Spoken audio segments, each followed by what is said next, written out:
Bueno, vamos a ver.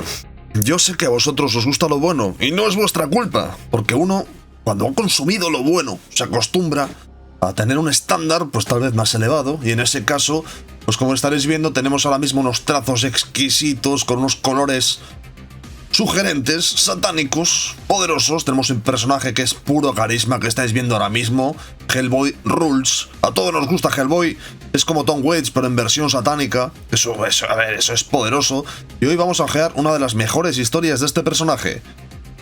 Está entre mis top 3. Para mí es top 3. Además, no solamente es un Hellboy en un muy buen momento creativo, en la segunda fase más o menos de su personaje, ese logotipo épico, sino que al dibujo nos vamos a encontrar que está Ricardo Corben, que no sé, está por aquí, Richard Corben, que no es poca cosa, porque ya sabéis que si hablamos de cómics de terror, si hablamos de cómics con un punto gótico y demás, estamos hablando del boss, del jefe, del papi, estamos hablando del que manda. Aunque en la portada, como suele ser lo habitual en los cómics del Mignola verso, como se le suele llamar en los cómics de Hellboy, está dibujada por Mike Mignola, o Miñola, como dicen por ahí. Que creo que está bien porque siempre ayuda a que tengan una unidad gráfica, ¿no? Estos tomos, a pesar de que, a ver, es un cómic de Corben, podría tener una portada de Corben, pero vamos a quedarnos con esto, que no está mal, ¿no? Bueno, esta historia es muy especial, sumamente especial, y por muchos motivos, muchos, que voy a ir desarrollando a lo largo de este vídeo. No sé cómo los voy a desarrollar porque estoy improvisando, pero iremos viendo. A ver, vamos por orden. Importante, vamos por orden. Veamos, Hellboy es un personaje que, como sabréis, debuta, pues debe debutar en el 90, y yo creo que en el 93 o cosas así. O sea, en plena paranoia de Image Comics, página doble, disparo, cyborgs, etc. Pues Miñola dice, mira, podría hacer un cómic ultra violento, satánico, o más satánico que esto. Lleno de página doble, lleno de... ya sabéis, pues de gratuidad, ¿no? Pero Mignola dijo, voy a ir a dar la contraria al mercado y voy a crear un personaje de terror en el cual voy a volcar las cosas que he venido practicando estos últimos años, ¿no? En cómics como Drácula y demás. Y bueno, la cosa es que es un éxito. Lo edita Dark Horse y demás, y esencialmente desde un principio la estructura que tenía el personaje era muy centrado en historias cortas. Yo creo que Miñola, por ejemplo, hizo bien en que esa primera etapa estaba basada sobre todo en series limitadas, con historias muy cortitas, episodios muy puntuales, y se trataba más bien de mostrar lo que era el universo de Hellboy, un universo pues con casos paranormales, con demonios, con muchas cosas.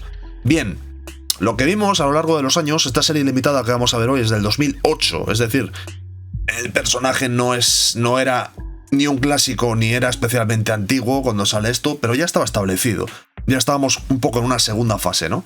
Y en esa segunda fase, pues evidentemente Miñola con sus colaboradores habían ido desarrollando la narrativa y también se había ido viendo, esto ya es opinión, poned en comentarios si estáis de acuerdo o no, ¿eh? Ya, con esto, ya sabéis, opinión. Que Hellboy es un personaje magnífico, es un personaje de estos, además, que los ves inmediatamente y lo reconoces, para el dibujante debe ser divertido de dibujar, es icónico, es fuerte y demás, pero su magia es que no necesita ser el protagonista de las historias. A pesar de que es un cómic de Hellboy, él puede ser simplemente un personaje que ayuda a que la historia fluya, ¿no? Y en este caso, pues puede ceder el protagonismo a otros personajes que aparezcan en la historia, y él simplemente pues aporta el factor de que es una historia que sucede en mi mundo. Bien, partimos esta idea. Ahora vamos a irnos al otro extremo. Richard Corben. Ricardo Corben. Corben, el jefe, el papi, el que manda. Richard Corben es un tío que, a ver, hemos hablado de aquí alguna vez, pero bueno, sobre todo muy finales de los 60, años 70, años 80 también, el boss de la ciencia ficción, el boss del terror, el boss, o sea, un pionero, uno de los dibujantes que enseñó a los demás dibujantes del mundo en muchos aspectos cómo se hacían las cosas, ¿no?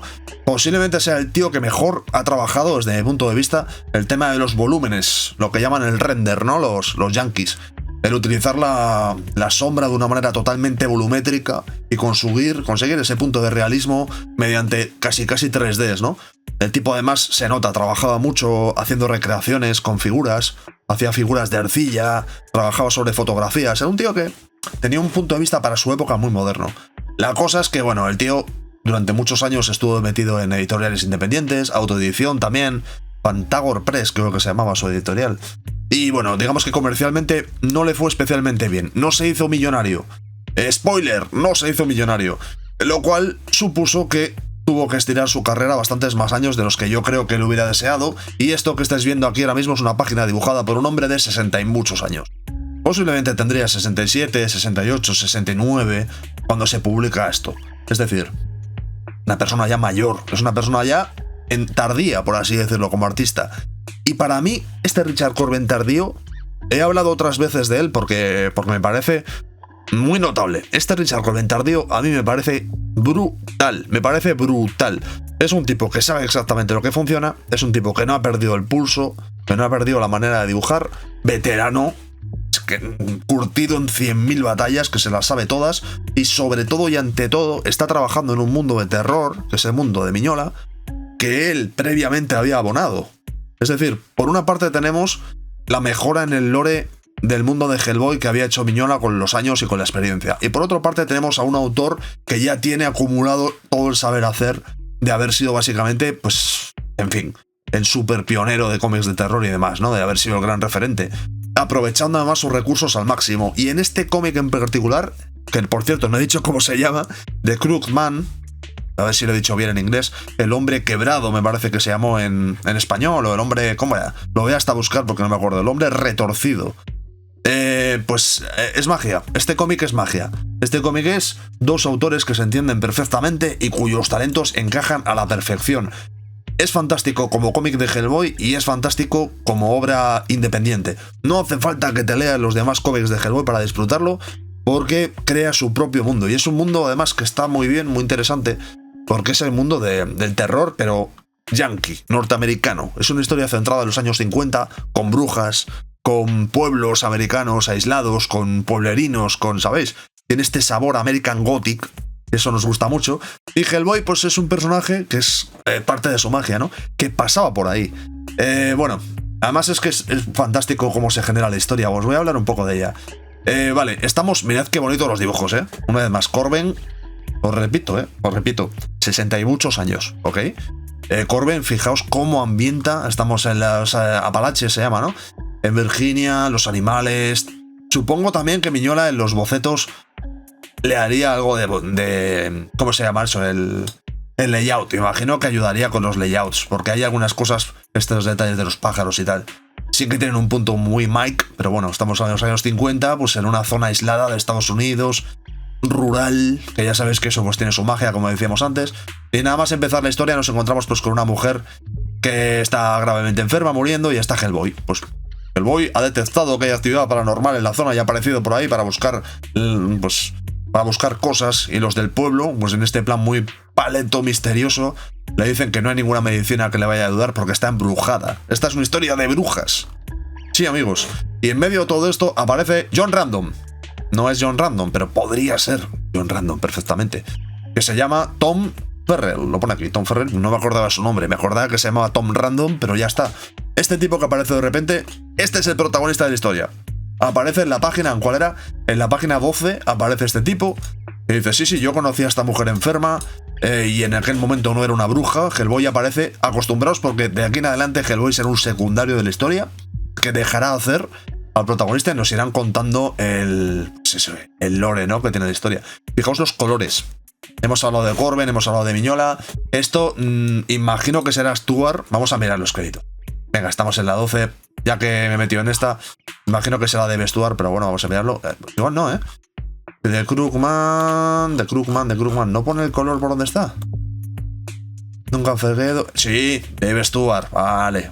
Ya decía yo, porque es que esos colores son muy de este tío. O sea, este tío funcionaba muy bien con Mignola, pero es que con Corbin. Es que Corbin y Mignola no son el mismo tipo de dibujante, pero yo creo que tienen ahí una magia artesanal bastante en común, ¿no? Vale. Nos empiezan a hablar de conceptos de brujería americana.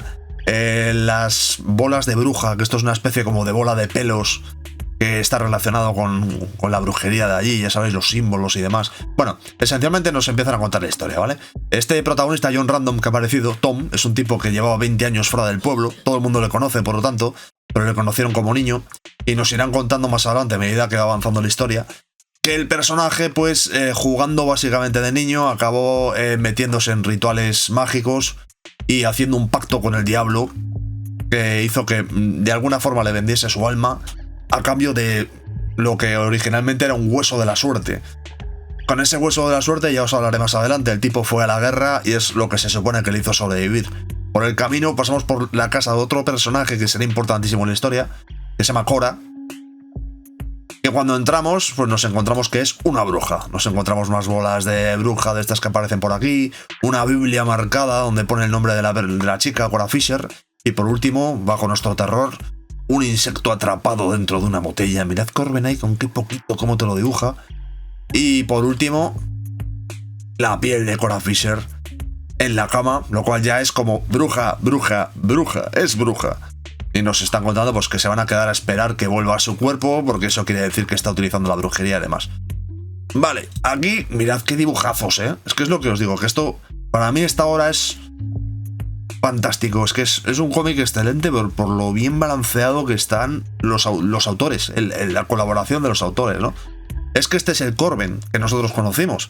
Este es el Corben de los viejos dibujos de, no sé, de todas las historias de Alan Poe, por ejemplo, a la cual les hice vídeo, lo que se publicaba en la Creepy, estas historias en blanco y negro, a tinte y demás. Pero esas generalmente solían ser una de dos, o adaptaciones de relatos de Alan Poe, como ya conocimos, o a veces eran relatos de autor con otros guionistas. A veces era con Bruce Jones, por ejemplo, o con, ¿cómo era? Simon Revelstoke. Había otro que se llamaba así. A mí, os voy a decir, sinceramente, para mí el guión era el punto más flojo que tenía Richard Corben en su etapa dorada como dibujante. A mí siempre me pareció que su parte gráfica es como que superaba por muchísimo las historias y de hecho hacía que mereciesen la pena por lo bien que dibujaba las cosas, ¿no? Aquí es un momento mágico porque el guión está a la altura. Corben está haciendo una gran historia, pero es que se entiende. Está haciendo un gran trabajo, pero es que la historia es un guión que para mi gusto es mejor que todo lo que hizo en su edad dorada.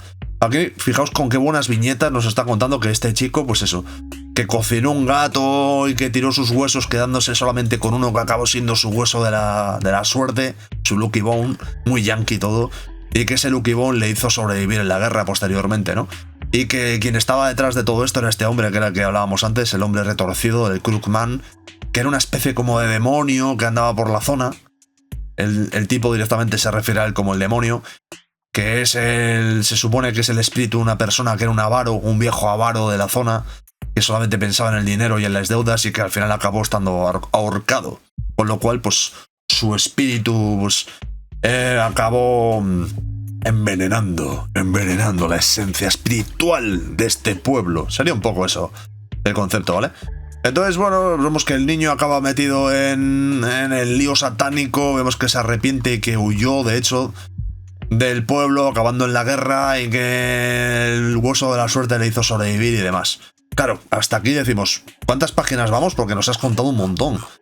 Luego llegará el momento de Cora. Fijaos el mapache que cuando entra por la puerta se mete en el cuerpo y entonces Cora va recuperando una vez más Richard Corben, el maestro de lo físico.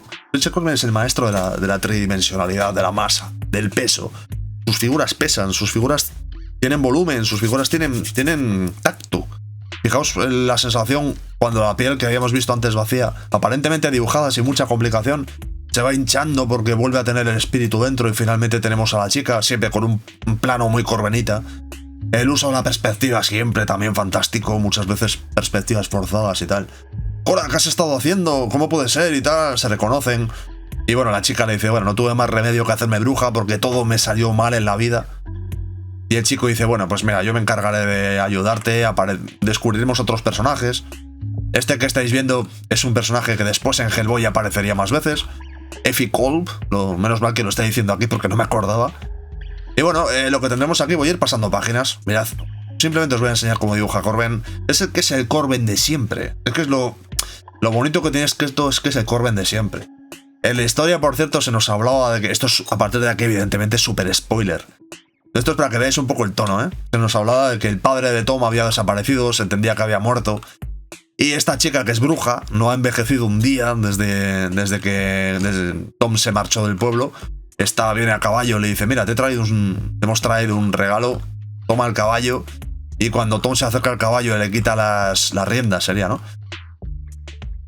Este se convierte en su padre, que durante todos estos años ha sido utilizado como un caballo, gastado, destruido y demás, y cae muerto al suelo, libre de la brujería, ¿no? Es que tiene un tono que podría ser una historia de Hellblazer también perfectamente. Pero no se echa de menos a Hellblazer. ¿Por qué? Pues porque es muy buena historia. Ya os digo, es que es como una recopilación de todo lo bueno que había en las viejas historias de terror de Corben. Las influencias, pues eso, de Poe, de Lovecraft incluso también, con este rollo más americano y eso. Y haciéndolo funcionar en el contexto de Hellboy, que como veréis en la historia interviene muy poco. O sea, está por ahí para hacer que esta historia esté ubicada en el espíritu de la colección, pero no más de lo necesario. Los personajes humanos son lo que son protagonistas, eso, y el tema de la brujería, ¿no?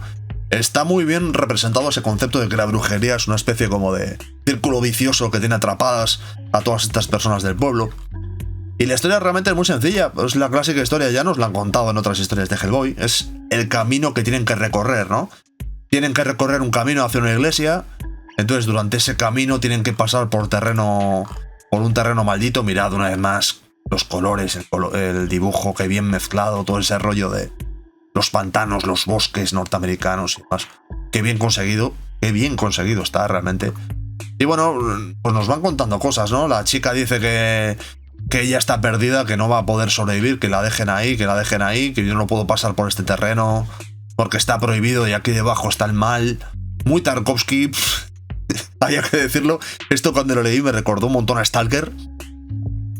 Te lo están contando, te lo crees y no es necesario que lo veas para que te lo creas. Es la magia de la historia, ¿no? Bueno, nos van contando la historia. Vemos que la chica tiene un terror atávico a esta zona por la que van a tener que pasar. Entendemos que debajo nos empiezan a contar que aquí pues hay demonios que están muy relacionados con los colonos norteamericanos. Ya sabéis también que esto tiene que ver con lo que decíamos, el American Gothic en estado puro, ¿no? El terror americano. Bueno, y ahora en el paseo se encontrarán con demonios, sucederán momentos paranormales y terribles, todo sucederá durante el camino y habrá un punto ahí catártico y demás, donde el terror y la noche y la magia y por fin algo explota. Y yo creo que esto lo hace para darnos un poco de acción. Una vez más, fijaos en las ranas, que es el clásico, la señal que utilizaba para señalar que las cosas estaban yendo mal, que había algo ahí chungo y demás. Mignola solía ser que hubiese plagas de ranas, lluvias de ranas, insectos. Bueno, aquí se supone que hay un momento un poco extraño porque utiliza la magia el propio protagonista, que en realidad es Tom, para conseguir salir de esa situación. Entonces se supone que al haber utilizado la magia ha terminado el trato que hace que venda su alma al demonio. Entonces el personaje está también maldito. Están cargando con el cadáver de su padre porque pretenden enterrarlo en esta vieja iglesia de pueblo. Ya os digo, es que la historia es fantástica. La historia es que es como junta todo lo que funciona de las historias que han hecho los autores de manera perfectamente coherente, no es forzada. Cada personaje tiene su, como se dice siempre, el arco de personaje, ¿no? Cada personaje tiene ahí su drama, tiene ahí su búsqueda y funciona perfecto. Aquí nos encontramos eso, al padre al cura de esta iglesia destartalada, que tiene también por sus cosas, viejo, prácticamente ciego y demás, que nos habla de que a la iglesia ha llegado el espíritu de Cora Fisher, de la chica que aparentemente antes había muerto, la bruja, pues que había llegado a la iglesia, lo cual nos daba ahí pues una pista de que finalmente se había redimido, ¿no? Que físicamente era una bruja, pero finalmente su alma acabó llegando a la iglesia. Tiene este punto ahí muy old school. Y bueno, en la historia, no os voy a contar el final de la historia, porque creo que merece la pena leérsela. Hasta aquí os he hecho mucho spoiler, pero mira, el final no os lo voy a contar. Lo que sí que tenemos al final es sensacional, absolutamente sensacional. Una especie como de secuencia de sitio, como si la iglesia fuese un lugar sitiado, ¿vale? En el cual se supone que las brujas y la brujería y demás no pueden entrar porque es, ¿cómo se llama? Tierra santa, ¿no? Tierra santificada sería. Es parte de la iglesia, es la tierra del Señor. Entonces aquí no pueden entrar, pero sí que pueden hacer un corro alrededor del terreno y desde aquí pueden hablar con los protagonistas diciendo que, bueno, solo queremos lo que nos corresponde, danos lo nuestro, queremos recuperar el trato que hemos estado haciendo. la cosa se pone muy, muy mal rollera. Hellboy está todo el tiempo diciendo voy a salir ahí fuera y página doble y puñetazo y músculo, pero descubrimos que la historia pues no va a ser exactamente así. Este personaje, el hombre retorcido, sensacional. Es una especie de cascarón. Es el cascarón de un mal espíritu, de un demonio, de un hombre tan avaro que se convierte en demonio, un espíritu de la deuda, de la avaricia. Brutal. Esta es la catarsis final, como veréis está dibujado increíble. No os voy a contar el final, ya os digo. Sobre todo porque de aquí en adelante no faltan muchas páginas. Era un cómic, es un cómic corto, debe tener unas 60 páginas o algo así. Se publicó como en 3 números, si no me equivoco, originalmente en Estados Unidos. Y ganó un Eisner a la mejor serie limitada. Que os quiero decir, es que esto es gourmet. O sea, esto realmente... No sé si habéis visto la película, yo no la he visto. Es que no sé, no me apetecía mucho ver una peli de Hellboy. He perdido un poco el... Hellboy es como un personaje que me funciona muy bien en cómic, pero la película, a pesar de que la segunda de Guillermo del Toro, la verdad es que me gustó cuando la vi en su momento, no me tira demasiado. También es verdad que yo con las pelis y los cómics no soy muy de esa onda, ¿eh? Pero bueno, voy a cortar aquí. No os voy a contar cómo termina la historia. En serio, merece la pena, ¿eh? No tiene un super mega final catártico perfecto donde todo queda perfectamente hilado y no, es una historia sencilla, pero muy bien narrada y satisfactoria. Además, después Mignola utilizaría algunos de los personajes que salen aquí para continuar dentro de su universo y demás, así que funciona bien. Pero vamos, de lo que hicieron Corben y Mignola, que hicieron unos cuantos cómics dentro de Hellboy, este es el más redondo. Para mi gusto, ¿eh? Eso ya, ponedme en comentarios qué opináis. Igual pensáis que hay otra historia que os gusta más o... Eso ya, vosotros me decís. Que ya sabéis, pues comentarios, si os ha gustado, si no os ha gustado, si lo he hecho bien, si lo he hecho mal, si se os ocurren otros cómics que podríamos ver aquí en el canal, si cualquier cosa, ponedmelo ahí, que ahí podemos tener un poco de conversación. El me gusta mucho, el no me gusta, hagamos como que no existe mejor, ¿vale? Y suscribíos, por favor, si no estás suscrito o suscrita, piensa que no te cuesta nada estar suscrito o suscrita. Y a mí, pues seguramente me alegre un poco el día ver que estás suscrito o suscrita. Así que, ¿por qué no?